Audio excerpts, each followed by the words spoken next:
بسم الله الرحمن الرحيم. الحمد لله رب العالمين والصلاة والسلام على سيد الأنبياء والمرسلين وعلى آله وصحبه أجمعين. أما بعد فإن أصدق الحديث كتاب الله وأحسن الهدي هدي محمد صلى الله عليه وسلم وخير الأمور عواتمها وشر الأمور محدثاتها وكل محدثة بدعة وكل بدعة ضلالة وكل ضلالة في النار.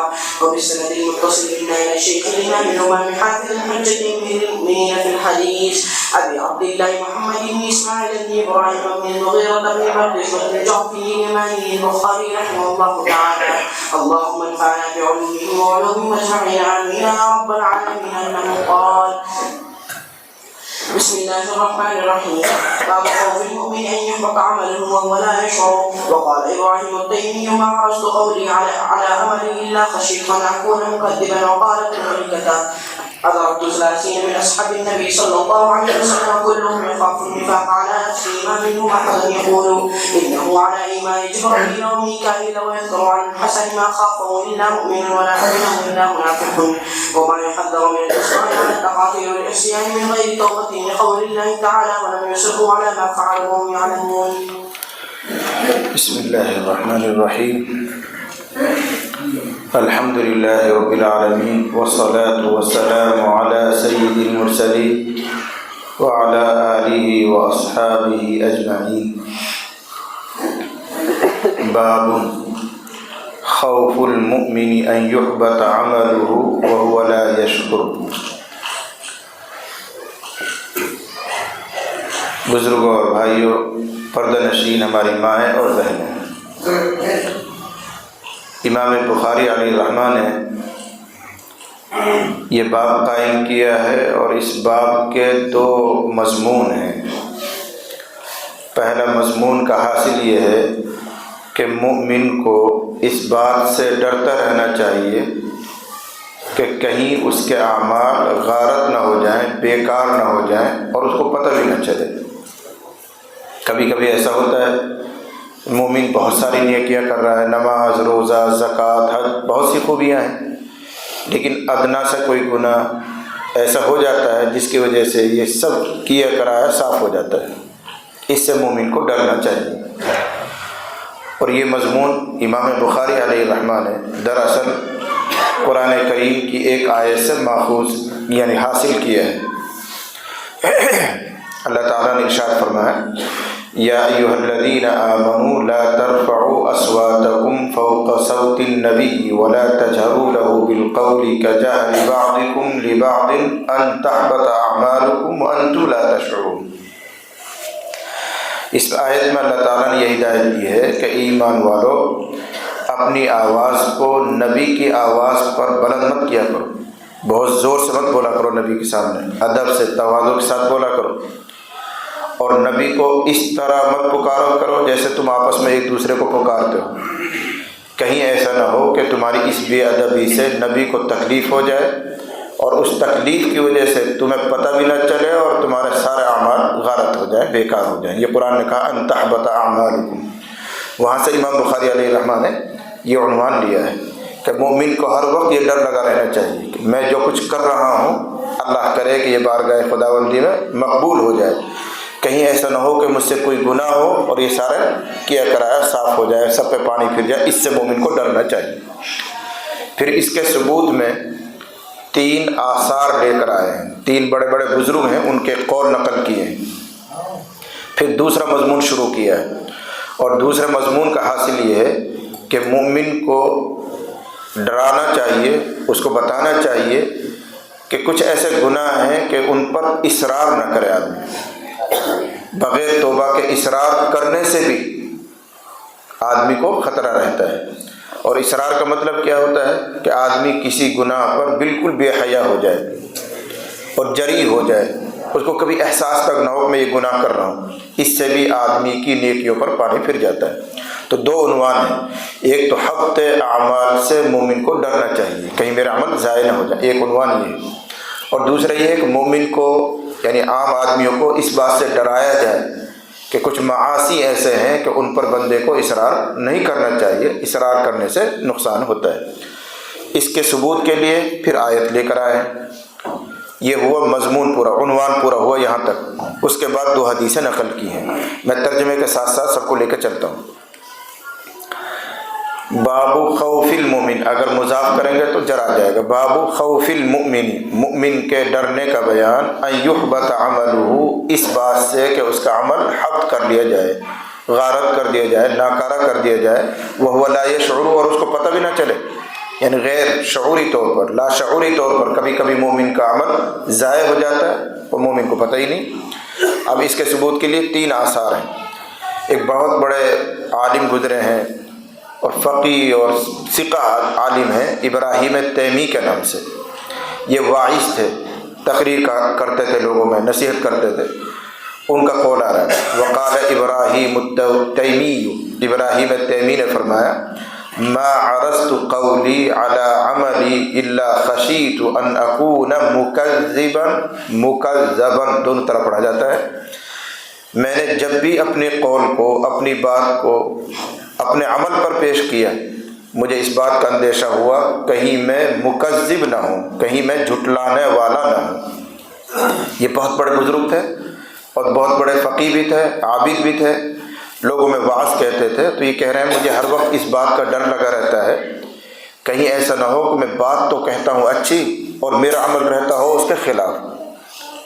تو اس طرح گویا میں خود اپنے آپ کو جھٹلانے والا، مکذب نا جھٹلانے والا، تو میں اپنے قول سے اپنے عمل کو اور اپنے عمل سے قول کو جھٹلانے والا، اس بات سے ڈر لگا رہتا ہے۔ حالانکہ بڑے دیندار آدمی تھے، دیندار تھے تبھی تو ڈر لگا رہتا تھا، اور اگر یہ دیندار نہ ہوتے تو ان کو اس چیز کی کوئی پرواہ نہ ہوتی کہ میں صحیح کہتا ہوں غلط کہتا ہوں، جو میں نصیحت کرتا ہوں میرا عمل اس کے مطابق ہے کہ نہیں، اس کی پرواہ نہ ہوتی ان کو۔ خوف خدا تھا ان کے اندر، تقویٰ تھا، تبھی اس بات سے ڈرتے تھے کہ کہیں ایسا نہ ہو کہ میری نصیحتیں تو شاندار ہوں اور میرا عمل اس کے خلاف ہو، اور کہیں میں اللہ تعالیٰ کا اس قول لم تقولون ما لا تفعلون کا مصداق نہ بن جاؤں۔ معلوم ہوا کہ مومن کو ڈرتا رہنا چاہیے، جیسے ابراہیم تیمی ڈرتے تھے، نصیحت بھی کرتے تھے اور ڈرتے رہتے تھے کہیں ایسا نہ ہو کہ میرا عمل میری نصیحت کے موافق نہ ہو، میں لوگوں کو صرف اچھی بات کہتا رہوں اور خود پیچھے ہٹ جاؤں، تو ڈرتے تھے۔ یہی مومن کی شان ہونی چاہیے۔ تو ابراہیم تیمی نے فرمایا ما عرضت قولی، لفظی ترجمہ میں نے نہیں پیش کیا اپنے قول کو، علی عملی میرے عمل پر، الا خشیت ان، مگر مجھے اس بات کا اندیشہ ہوا کہ کہیں میں مکذب نہ ہوں، جھٹلانے والا نہ ہوں، اور یہی راجح ہے کہ اس کو مکذب پڑھا جائے، اگرچہ کچھ علماء نے اس کو مکذبن پڑھا ہے، مفعول کا صیغہ، کہیں ایسا نہ ہو کہ میں جھٹلا دیا جاؤں، کہ جب میں نصیحت کر رہا ہوں اور درمیان میں کھڑا ہو کر کوئی کہنے لگ جائے مولویوں کی بات یہ ہے تمہارا عمل کچھ اور ہے، جھٹلا دیا جاؤں، لوگوں کی طرف سے میرے اوپر یہ تبصرہ ہو جائے، لیکن یہ مرجوح ہے، راجح وہی ہے مکذبن۔ پھر ایک دوسرا اثر لے کر آئے، وقال ابن ابی ملیکۃ، ابن ابی ملیکہ نے کہا، یہ بھی تابعی ہیں اور حضرت عبداللہ ابن مسعود رضی اللہ عنہ کے شاگرد ہیں۔ کیا کہتے ہیں؟ ادرکت 30 من اصحاب النبی صلی اللہ علیہ وسلم، میں نے تقریباً 30 صحابہ کو پایا ہے۔ تابعی اس کو کہتے ہیں جس نے صحابہ کی زیارت کی ہو، صحابی تو نہیں ہے وہ لیکن صحابہ کو اس نے دیکھا ہے، اس کو تابعی کہتے ہیں۔ یہ کیا کہہ رہا ہے؟ میری تقریباً 30 صحابہ سے ملاقات ہوئی ہے، میں نے ان کو پایا ہے، میں نے ان کی زیارت کی ہے، لیکن کلہم یخاف النفاق علی نفسہ، ان میں سے ہر ایک اپنے اوپر نفاق کا ڈر کرتا تھا، صحابی ہونے کے باوجود ان کو اپنے بارے میں ڈر لگا رہتا تھا کہ کہیں میرا اندر نفاق تو نہیں ہے۔ اور نفاق کا کیا مطلب ہوتا ہے؟ ظاہر اور باطن کا یکساں نہ ہونا، ظاہر اور باطن موافق نہ ہو تو کہیں گے یہ آدمی منافق ہے، زبان سے کچھ کہتا ہے دل میں کچھ اور ہے۔ حضور کے زمانے میں جو منافق تھے ان میں کیا تھا؟ اندر کفر بھرا ہوا تھا، زبان سے وہ لا الہ الا اللہ بھی پڑھتے تھے، رسول اللہ کی خدمت میں بیٹھتے تھے اور کہتے تھے کہ لبیک ہم حاضر ہیں، لیکن دل میں عقیدت نہیں تھی، دل میں یقین نہیں تھا۔ یہ ظاہر اور باطن مخالف ہے۔ تو 30 صحابہ سے میری ملاقات ہوئی ہے، ہر ایک صحابی یہ کہتا تھا کہیں میں منافق تو نہیں ہوں، کہیں ایسا تو نہیں کہ میرا دل کچھ کہتا ہو میری زبان کچھ اور کہتی ہو، ہر ایک ڈرتا تھا، اور یہ ڈرنا ایمان کی نشانی ہے۔ آگے یہ قول آ رہا ہے کہ اس طرح کا خوف صرف مومن کو ہی ہو سکتا ہے، منافق کو کبھی ڈر نہیں ہوتا، منافق کو اس بات کا ڈر نہیں رہتا، وہ تو کرتے ہی جان بوجھ کے ایسا ہے کہ چھپائے گا کچھ کہے گا کچھ، جیسے کسی کافر کو اس بات کا ڈر نہیں رہتا کہ اس سے کہیں کفر نہ ہو جائے، وہ تو کر ہی رہا ہے کفر، مومن کو ڈر لگا رہتا ہے کوئی بات ایسی نہ ہو کہ بھائی جس کی وجہ سے میں کافر ہو جاؤں، کوئی بات ایسی نہ نکل جائے کہ میں کافر بن جاؤں. تو یہ اس چیز کا ڈر لگا رہنا کہ کہیں میرے عمل اور قول میں مخالفت تو نہیں ہے، کہیں میں نفاق عملی میں تو مبتلا نہیں ہوں، اس طرح کا ڈر لگا رہنا یہ مومن ہونے کی نشانی ہے. اور جب آدمی مطمئن ہو جائے اور یقین کے ساتھ بیٹھے میں تو پکا مومن ہوں، میرے اندر نفاق نہیں ہے، مجھ جیسا کوئی اور نہیں ہے، پھر یہ خطرے کی نشانی ہوتی ہے. سب کچھ کر کے بھی آدمی یہ ڈرتا رہے کہ شاید ایسا نہ ہو کہ اللہ کے یہاں مردود ہو جاؤ، کہیں ایسا نہ ہو کہ اللہ کے یہاں قبول نہ ہو. اس چیز کا ڈر لگا رہنا یہ ایمان کی نشانی ہے. آپ نے سنا ہوگا اور میں بارہا بتا بھی چکا ہوں گا آپ کو، حضرت عمر فاروق رضی اللہ عنہ حضرت حذیفہ ابن الیمان سے پوچھا کرتے تھے کہ یہ بتا دو میرا نام اس لسٹ میں تو نہیں ہے جس میں منافقوں کے نام ہیں. یہ کیا تھا؟ ایک طرف حضرت عمر رضی اللہ تعالیٰ عنہ کی شان کہ اگر پیغمبر نے فرمایا اگر میرے بعد کوئی نبی ہوتا تو عمر فاروق ہوتا. ایک طرف یہ ہے کہ حضور نبی علیہ الصلوۃ والسلام حضرت عمر کے بارے میں فرما رہے ہیں یہ جنتی ہے، عشرہ مبشرہ میں سے ہیں، بڑی شان والے تھے، لیکن ڈر کیا لگ رہا ہے کہیں میں منافق تو نہیں، کہیں میں منافق تو نہیں. اور حنظلہ والا قصہ تو آپ کو یاد ہوگا، نافق حنظلہ، حضرت حنظلہ گھر میں بیٹھ کے نکلتے ہی نہیں، روتے رہتے ہیں. حضرت ابو بکر نے پوچھا کیا بات ہے بھائی نکلتے کیوں نہیں، آتے کیوں نہیں مجلس میں؟ کہنے لگا میرا کیا پوچھتے ہو، میں تو منافق ہو گیا، نافق حنظلہ میں تو منافق ہو گیا. حضرت ابو بکر نے کہا اللہ خیر فرمائے، ایسا کیوں؟ کہنے لگے جب حضور کی مجلس میں رہتا ہوں تو ہمارا ایمان بلی اچھلتا ہے، ایسا لگتا ہے جیسے ہم آنکھوں سے سب کچھ دیکھ رہے ہیں، جنت بھی دیکھ رہے ہیں، دوزخ بھی دیکھ رہے ہیں، ہماری یقین کا کیفیت اونچی ہوتی ہے. اور جب حضور علیہ الصلوۃ والسلام کے پاس سے باہر آ جاتے ہیں تو وہ بات نہیں رہتی. یہی تو منافقت ہے. وہ کہہ رہے ہیں حضرت حنظلہ. حضرت ابو بکر صدیق نے فرمایا اگر اسی کے نام نفاق ہے تو یہ تو میرے اندر بھی ہے بھائی. جب نبی کے پاس بیٹھے رہتے ہیں تو شام کچھ اور رہتی ہے، وہاں سے آ جاتے ہیں تو پھر کمزوری محسوس ہوتی ہے ہمارے اندر. اگر یہ تو نفاق تو میرے اندر بھی ہے. چلو تو حضور کی خدمت میں گئے، سارا حال سنایا تو حضور علیہ الصلوۃ والسلام نے فرمایا اگر تم اسی طرح رہو جس طرح تم میرے پاس رہتے ہو اور گھر جا کے بھی تمہاری وہی کیفیت رہے تو فرشتے بھی تم سے آ کے مسافہ کریں. لیکن یہ تو وقتاً فوقتاً اترتا چڑھتا رہتا ہے، پارا کبھی اوپر جاتا ہے کبھی نیچے آتا ہے. رسول اللہ کی صحبت کی برکت سے، نبی کی زیارت کی برکت سے ایمان اوپر جاتا ہے. جیسے ہم لوگ دینی مجلس میں بیٹھتے ہیں تو کچھ اور کیفیت ہوتی ہے، یہاں سے نکل کر گھر میں جائیں گے آدھا گھنٹے ایک گھنٹے کے بعد ٹھنڈے پڑ جائیں گے، سستی محسوس ہوتی ہے، فرق پڑتا ہے مجلسوں کا. تو یہ چیز کہ آدمی ڈرتا رہے، خوف کرتے رہے، یہ نفاق، یہ ایمانی نشانی ہے. اسی کو نقل کیا انہوں نے کہ 30 صحابہ کرام کو میں نے پایا ہے کلہم یخاف، ان میں سے ہر ایک اندیشہ کرتا تھا اپنے اوپر نفاق کا. ما منہم احد، ان میں کوئی ایک بھی ایسا نہیں تھا جو یوں کہتا ہو کہ وہ ایمان، کہ وہ جبرائیل اور میکائیل کے ایمان پر ہے. انہ علی ایمان جبرائیل و میکائیل، کہ اس کا ایمان جبرائیل اور میکائیل کا سا ایمان ہے، کوئی بھی ایسا دعویٰ نہیں کرتا تھا. حضرت امام اعظم ابو حنیفہ رحمۃ اللہ علیہ بھی اسی کے قائل ہیں، لیکن لفظوں کا فرق کرنا ہے تھوڑا سا آپ کو. عربی میں اگر کوئی یوں کہے ایمانی کہ ایمانی جبرائیل تو جائز ہے، اور اگر عربی میں یوں کہے ایمانی مثل ایمانی جبرائیل تو ناجائز ہے. حالانکہ کاف اور مثل جو آتا ہے لغت کے اعتبار سے معنی ایک ہی ہے، اس کے طرح، اس کی طرح، فلاں کی طرح، اس کے لیے لفظ آتا ہے. لیکن عربی میں بڑی لطافت ہے، کاف کے ذریعے بولو گے تو جائز، ایمانی کہ ایمانی جبرائیل. اردو میں فرق نہیں کر پائیں گے ہم، اردو میں تو ترجمہ یہی کریں گے میرا ایمان جبرائیل کے ایمان کی طرح ہے، یہ کہنا جائز.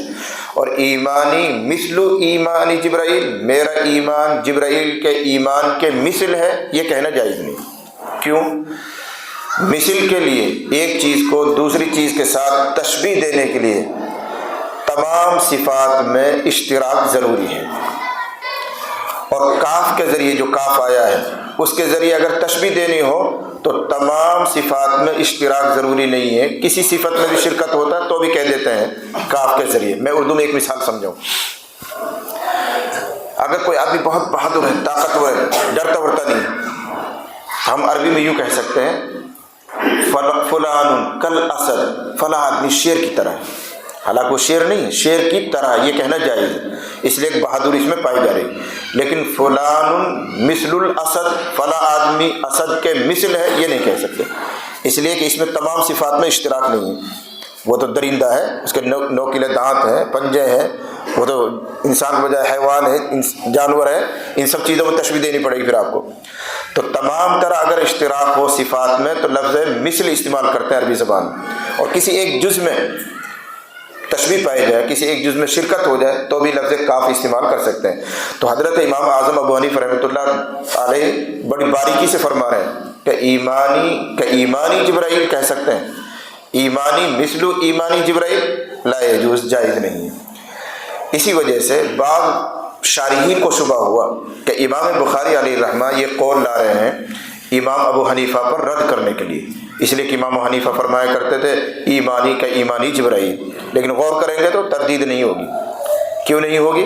یہاں امام ابو حنیفہ رحمۃ اللہ علیہ نے کاف کا استعمال کیا، مثل کا نہیں، اور یہاں جو تعبیر آ رہی ہے انہو علی ایمانی، علی کا لفظ آئے، یہ مثلیت کا تقاضا کر رہا ہے، اور مثلیت کا امام ابو حنیفہ بھی قائل نہیں۔ یہ ہمارے طلباء علماء کی بات ہے، پلے پڑ جائے آپ کو بہت ہی بات، نہ پڑے تو کوئی بات نہیں۔ کچھ علمی باتیں ایسی ہوتی ہیں جس کے لیے بہت علم چاہیے تب جا کے آدمی سمجھتا ہے، ہماری مجبوری ہوتی ہے کچھ کہنا پڑتا ہے ہمیں، ورنہ یہ طلباء کے لیے علماء کے لیے۔ میں نے تھوڑا سمجھایا، اللہ کرے سمجھ میں آ گئے ہو۔ ما منہم احد، تو صحابہ میں سے کوئی یہ نہیں تھا جو یوں کہتا ہو کہ اس کا ایمان جبرائیل اور میکائیل کے ایمان کے مثل ہے، یہ ترجمہ کریں گے، اور یہ جائز بھی نہیں ہے، کاف کے ذریعے کہہ سکتے ہیں۔ یہ دو اثر پورے ہو۔ تیسرا اثر وَيُذْكَرُ عَنِ الْحَسَنِ، اور حضرت حسن بصری علیہ الرحمہ سے نقل کیا جاتا ہے کہ انہوں نے فرمایا ما خافہ الا مؤمن، نفاق کا ڈر مومن ہی رکھتا ہے۔ خافہ میں جو ضمیر لوٹے گی وہ نفاق کی طرف، نفاق سے نہیں ڈرتا ہے مگر مومن آدمی۔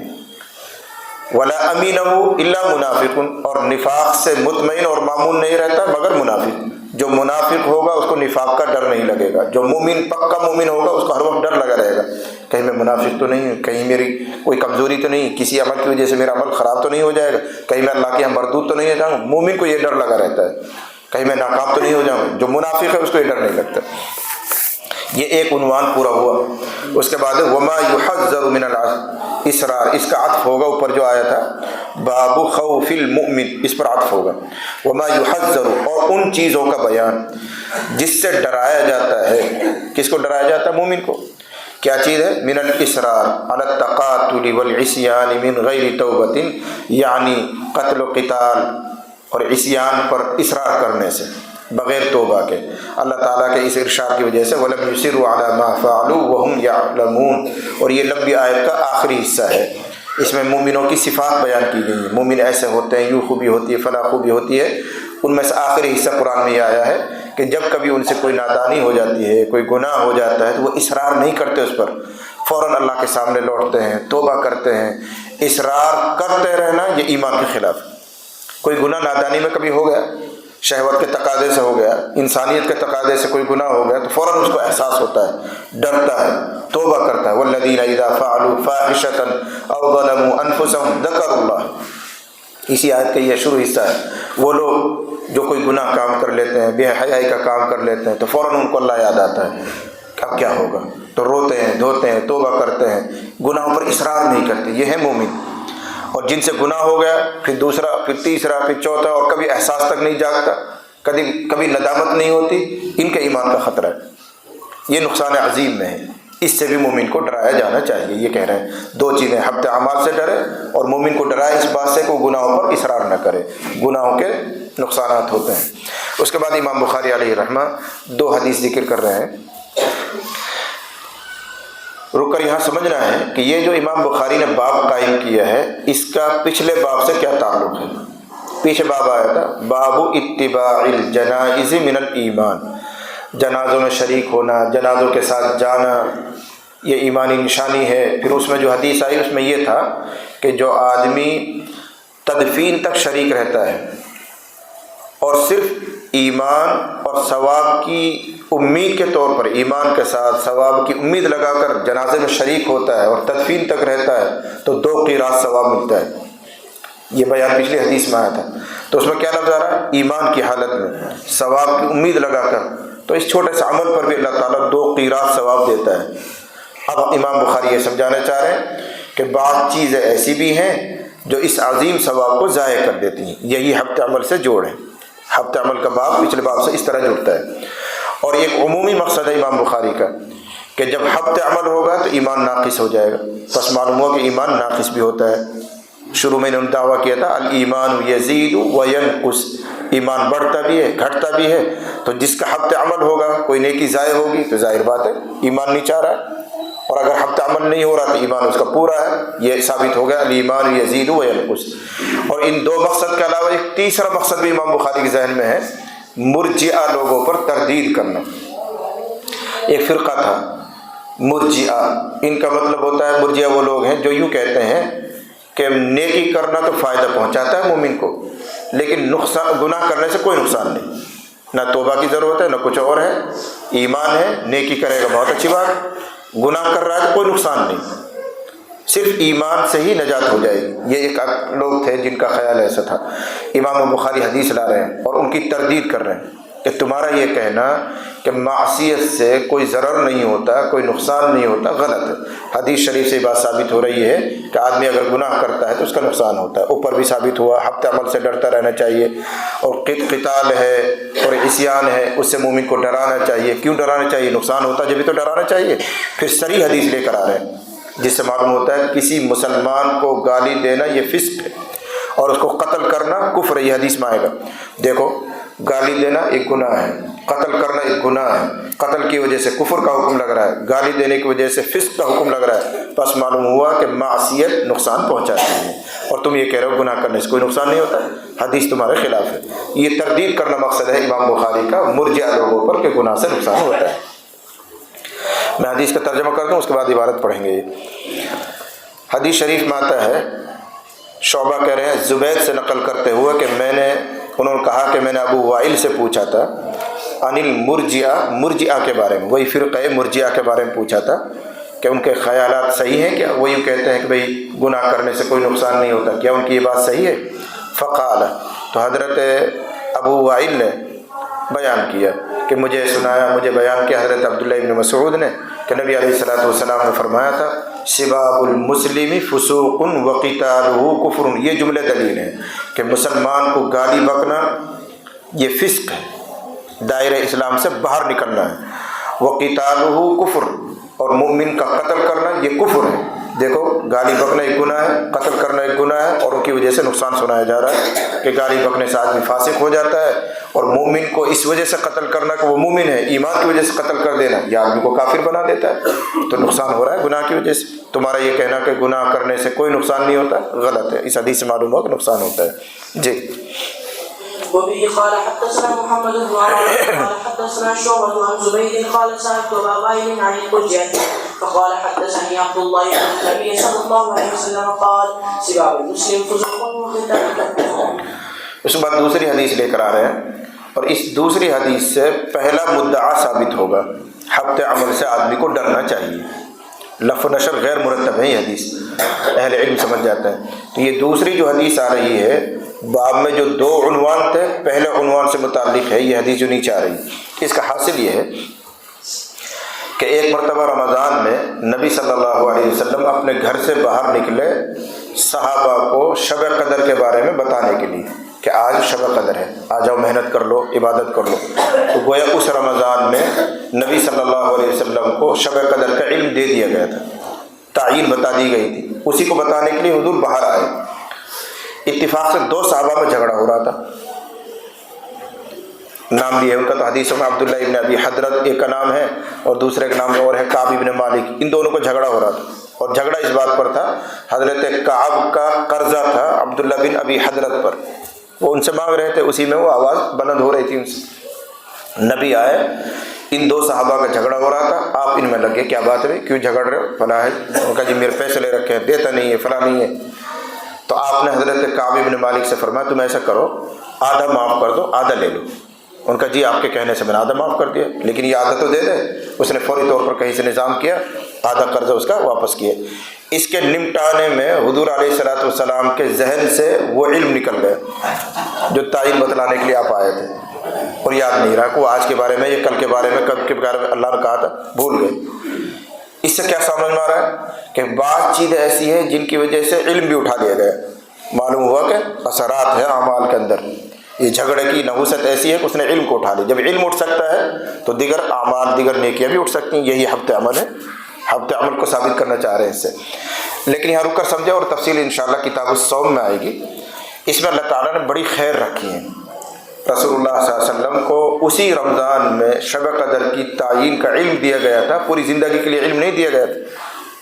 رمضان میں شب قدر بدلتی ہے نا, کبھی 21ویں میں رہتی ہے, کبھی 23ویں میں ہوتی ہے, کبھی 24 میں ہوگی, کبھی 27 میں ہوگی. تو اس رمضان کے تعلق سے نبی صلی اللہ علیہ وسلم کو علم دے دیا گیا تھا. زندگی بھر کا علم نہیں دیا گیا تھا کہ بھئی ہر رمضان میں کب کب آیا کرے, یہ نہیں بتایا گیا تھا. لیکن اس کا اٹھا لینا, علم کا متعین نہ رہنا بڑی خیر ہے. اس لیے کہ اگر تعین کر دی جاتی اور بتا دیا جاتا کہ زندگی میں جتنے رمضان آئیں گے ان کی 27ویں میں شب قدر ہوگی, تو لوگ صرف 27ویں رات میں قدر کرتے, 27ویں رات میں عبادت کرتے, جاگتے, باقی پورے رمضان آوارہ رہتے, کوئی احکام میں بھی نہ بیٹھتا.